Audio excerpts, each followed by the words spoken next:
ఈ 3500 బూత్లు ఏ బూతులు అనేది ఇంతవరకు సమాచారం ఇవ్వట్లేదండి. అది కూడా అది ఇచ్చుంటే తేటతెల్లం అయిపోయేది కదా. అది ఇచ్చుంటే తేటతెల్ల వడాలా ఉంచండి, కనీసం నేను నాలాంటి వాళ్ళని వెళ్ళి నమస్కారం పెట్టుకుంటాం అక్కడ. అంతే.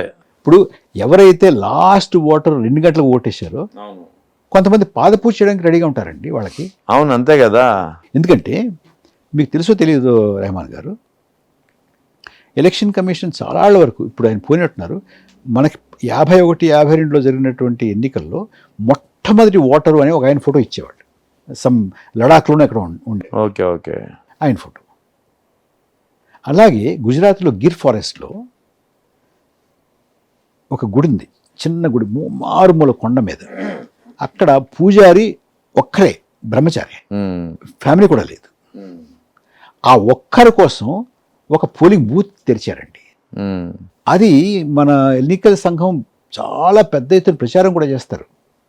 ఒక్క ఓటర్ కోసం ఒక బూత్ తెరిచినటువంటి చరిత్ర మాది. అలాగే ఈ 3500 బూత్లు కూడా 2 గంటల వరకు వెయిట్ చేసి ఓటేసారని చూపించుకోవాలి కదా మనం గర్వంగా.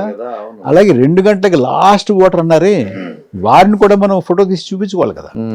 ముఖేష్ కుమార్ అన్న ట్వీట్ చేసి ఉండాలి కదా. చేసి ఉండాలి. అది లేదు. అంటే ఒక రకంగా అనిపిస్తుంది, అయ్యో మనం అంత మంచి సువర్ణ అవకాశం వదిలేసుకుంటున్నామే అనిపిస్తుంది. ఇంకొక పక్కన ఏమో వస్తుంది, అసలు ఇది ఎలా సాధ్యం అనిపిస్తుంది. అవును, రెండూ ఉన్నాయి ఇందులో.